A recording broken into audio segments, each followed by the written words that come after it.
tuh dirangkul. Ya, ya. Judul ini gitu loh. Jujur, mana kan mampu bengi pasti, ya.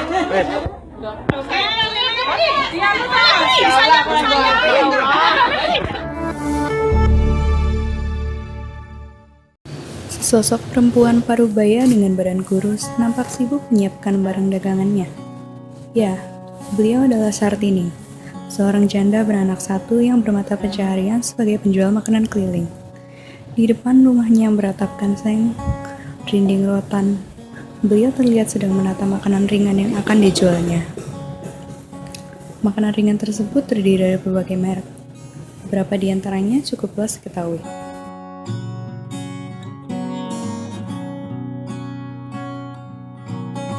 Beliau biasanya berjualan di sekitar daerah rumahnya, yaitu di daerah Keputih, Surabaya Timur.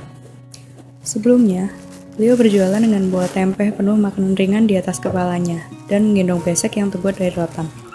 Sampai akhirnya, ada salah satu swalayan yang berbaik hati memberi Sartini troli dorong berkas, agar beliau tak lagi harus jalan kaki berkeliling jualan dengan memikul ban yang berat. Sartini hanya bisa berkomunikasi menggunakan bahasa Jawa, karena beliau tidak sekolah, sehingga beliau tidak pernah belajar bahasa Indonesia. Beliau pun juga memiliki kesusahan dalam komunikasi verbal, sebab beliau tidak bisa mengartikulasikan kata-kata dengan baik. Pendengarannya pun juga terganggu. Semenjak lahir, Sartini sudah berdomisili di Keputih. Akan tetapi, hingga 2 bulan yang lalu, beliau berpindah-pindah rumah, sampai akhirnya beliau menemukan tempat kontrakan yang bisa disewa dengan harga murah.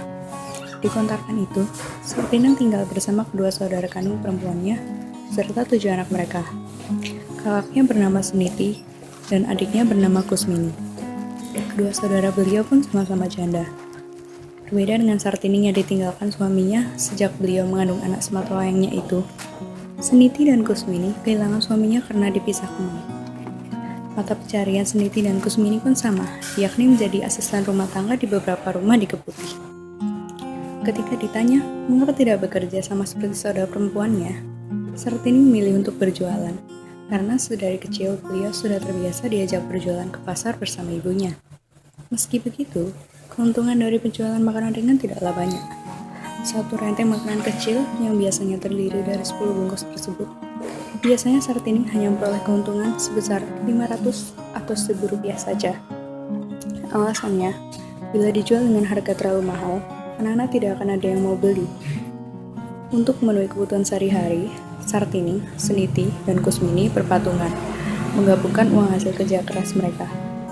Mereka harus menghidupi total 8 orang anak-anak mereka, baik itu untuk kebutuhan pokok maupun kebutuhan sekolah. Seringkali mereka kesusahan saat harus membeli perlengkapan sekolah anak-anaknya, dikarenakan biaya yang mahal. Kusmini bercerita bahwa sedari masih memiliki suami pun, 3 perempuan tersebut sudah terbiasa bekerja menghidupi keluarga karena suaminya sakit-sakitan. Apakah mereka pernah mendapat bantuan yang ditargetkan untuk para janda? Saat ditanya begitu, Suniti menjawab pernah. Beliau pernah mendapatkan bantuan dari BEM, salah satu universitas terkemuka di Surabaya, dan dari pengurus NU di Keputih.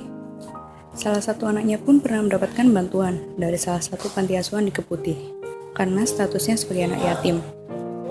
Akan tetapi, bantuan tersebut tidaklah rutin, melainkan diberikan hanya saat ada acara saja. Beliau pun mengaku tidak pernah mendapatkan dana bantuan langsung tunai, atau yang akrab disebut sebagai BLT, maupun bantuan lain dari pemerintah. Beliau berharap agar pemerintah lebih memperhatikan nasib para janda. Data BPS tahun 2014 mengatakan bahwa pekerja sektor informal mencakup 59,81% dari seluruh pekerja di Indonesia. Artinya, jumlah pekerja sektor formal lebih sedikit, dan bisa disimpulkan pula bahwa ada lowongan pekerjaan di sektor formal lebih sedikit. Di antaranya termasuk janda. Bila kita melihat janda yang bekerja di sektor informal, mereka harus hidup dalam ketidakpastian akibat penghasilan mereka yang tidak menentu. Sedangkan mereka adalah kepala keluarga yang menyokong kehidupan keluarganya saat tidak ada.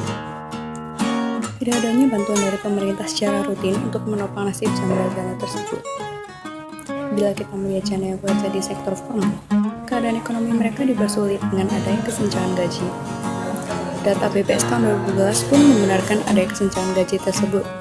Dalam data tersebut, Terdapat rasio gaji sebesar 0,78 antara gaji buruh laki-laki dan buruh perempuan.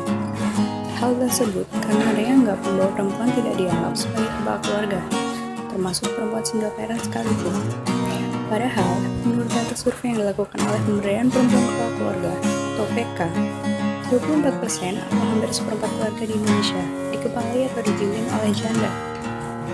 Survei tersebut dilaksanakan pada tahun 2014 di 111 desa pada 17 provinsi. Ironisnya, 60% janda tersebut hidup di bawah garis kemiskinan. Ini berarti lebih dari setengah janda yang menjadi kepala keluarga hidup dalam kemiskinan dan dalam keadaan tidak berkecukupan.